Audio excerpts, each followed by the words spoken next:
Video में cover करने वाले हैं पावर शेयरिंग का सेकंड पार्ट। और पहला पार्ट ऑलरेडी मैंने आप लोग को बता दिया हुआ भेज दिया हुआ है।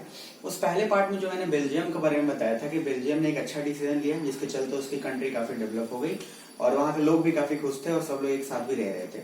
तो उसमें मैंने आपको बताया था कि बेल्जियम ने जो डिसीजन लिया, मैंने एक बोला था आपको कि Belgium has taken a good decision, but मैंने ये नहीं बताया कि वो गुड डिसीजन आखिर क्या था। तो जो गुड डिसीजन था वो बेसिकली इस पॉइंट में कवर हो जाएगा कि why power sharing is desirable. जो पॉइंट्स हैं, तो बेल्जियम ने गुड डिसीजन यह लिया था कि उसने जो दो वहां के डच बोलने वाले, फ्रेंच बोलने वाले लोग होते, तो उन्होंने सबको बराबर का हक दिया था, चाहे एजुकेशन का फील्ड हो, चाहे पार्लियामेंट में हो, चाहे जॉब में हो, हर जगह इक्वालिटी को रखा था। इसलिए वो डिसीजन काफी गुड था। सेकंड, अब जो मैंने टॉपिक आप लोगों को पहले इंट्रोड्यूस किया था उसका नेक्स्ट टॉपिक था वाई पावर शेयरिंग डिजायरेबल। ये टॉपिक भी है और एक क्वेश्चन भी है और डायरेक्टली आता भी है।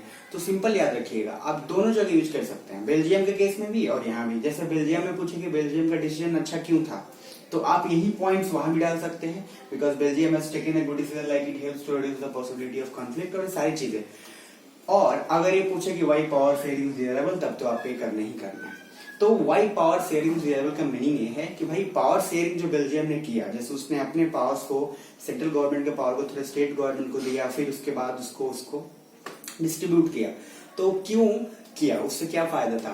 तो वही चीज यहाँ पे है। फायदा ये हुआ कि मैंने बोला था कि एक समय पे बहुत सारे लोग अपने अपने अलग अलग काम को एग्जीक्यूट कर रहे थे, क्योंकि कभी भी पॉसिबल नहीं है। अगर आप नरेंद्र मोदी की एग्जाम्पल लें तो कभी भी अगर छोटे झगड़े गांव में होते हैं तो हर जगह नरेंद्र मोदी नहीं जाएंगे, तो उन्होंने पावर को क्या किया हुआ, डिस्ट्रीब्यूट। उसी तरीके से यहाँ पे हम लोग जो देख रहे हैं वो क्यों डिजायरेबल है, मतलब क्यों सब लोग चाहते हैं कि पावर शेयरिंग हो, सारे कंट्री भी इस बात पे क्यों उसको डिजायर करती है। तो सबसे पहला आपका इसमें है कि it helps to reduce the possibility of conflict. सबसे पहली बात कि इसमें कॉन्फ्लिक्ट होने के चांसेस कम, मतलब लड़ाई झगड़े और दो कम्युनिटी के बीच में वाद विवाद के झगड़े कम हो जाते हैं, जिससे कि सबसे बड़ा एक हेल्पफुल है जो आपको देखने को मिला श्रीलंका में, और भी सारे उसके बहुत सारे एग्जाम्पल्स हैं। लेकिन इसके कारण आपको विवाद और दो कम्युनिटी के बीच में कभी भी प्रॉब्लम नहीं हो। फिर दूसरा है it is the spirit of democracy, या फिर हम ये कह सकते हैं it is the soul of the democracy. मतलब है कि अगर डेमोक्रेसी जो हम डिफाइन, इसका भी चैप्टर हम लोग उस पर डिस्कस करेंगे, 9th में भी आपने थोड़ा बहुत पढ़ा होगा। लेकिन डेमोक्रेसी का पावर शेयरिंग सबसे बड़ा एक सोल, जिसको हम लोग लाइक हार्ट एंड सोल कह सकते हैं, क्योंकि अगर डेमोक्रेसी में हम पावर को शेयर नहीं करेंगे तो फिर वो डेमोक्रेसी किसी काम का नहीं है। अगर एक ही आदमी सारे के सारे डिसीजन लेता है तो फिर वो डेमोक्रेटिक कंट्री नहीं है। तो इसीलिए power sharing is the spirit of democracy. Third point है it also brings integrity and unity. सबसे इंपॉर्टेंट है क्योंकि जब आप पावर शेयरिंग कर रहे होते हैं, एक तो अपनापन की भावना प्लस यूनिटी और एकता की फीलिंग आती है। तो ये चीजें तभी होती है जब आप पावर शेयर करते हो। जब कोई अगर डोमिनेट करना चाहे, वो चाहेगा सिर्फ मेरा ही डिसीजन हो, तब तो फिर डिक्टेटरशिप हो जाएगा, जैसे पाकिस्तान का एग्जाम्पल आप ले सकते हैं।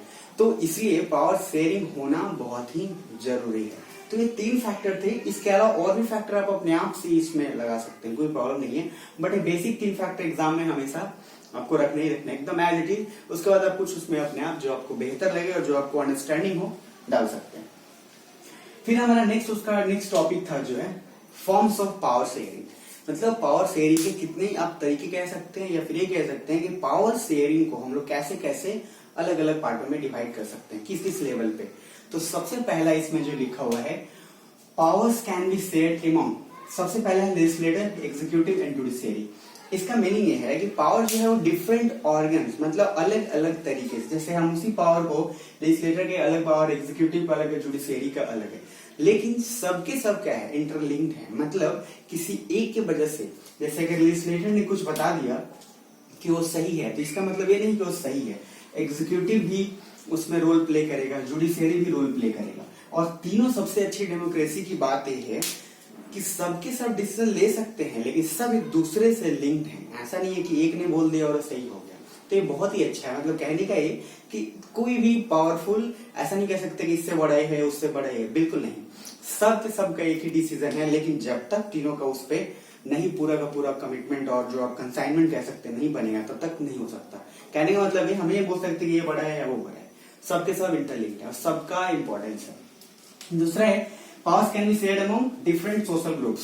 जैसे सोशल ग्रुप्स पे भी हम इसको डिवाइड कर सकते हैं। सोशल ग्रुप्स में जैसे कम्युनिटी के हिसाब से, अब आप सोचिए जैसे बेल्जियम में हुआ था, एग्जांपल मैंने लिखा है, बेल्जियम में क्या हुआ था, कम्युनिटी लेवल पे ही तो हुआ था, डच, और उसमें भी फिर आपके फ्रेंच बोलने वाले थे, तो कम्युनिटी वाइज भी उस पर डिवाइड हुआ था, और ये भी हम इसको उस तरह से भी डिवाइड कर सकते हैं। और लास्ट है among government at different levels. अब हम इसमें डिफरेंट लेवल के गवर्नमेंट में भी डिवाइड कर सकते हैं, जैसे पंचायत हो गए, पंचायत म्यूनिसिपल हो गए, उसी तरीके से स्टेट गवर्नमेंट, सेंट्रल गवर्नमेंट, तो ये सब का सब यहाँ से काम हो सकता है। तो कहने का मतलब है ये कुछ फॉर्म थे जो आपको आराम से समझ में आ गया होगा। फर्स्ट पार्ट इसमें आप देखेंगे, फिर हम लोग आपको एनसीईआरटी जो क्वेश्चन है एटलीस्ट मिनिमम, और आप रीडिंग करने की कोशिश करेंगे। फिर हम लोग नेक्स्ट पार्ट मिलते हैं और दूसरे चैप्टर के साथ, तब तक आप इसको रिवाइज करें और फिर आपको जो अच्छा लगे इससे जो डाउट हो आप मेरे से क्वेश्चन करें। फिर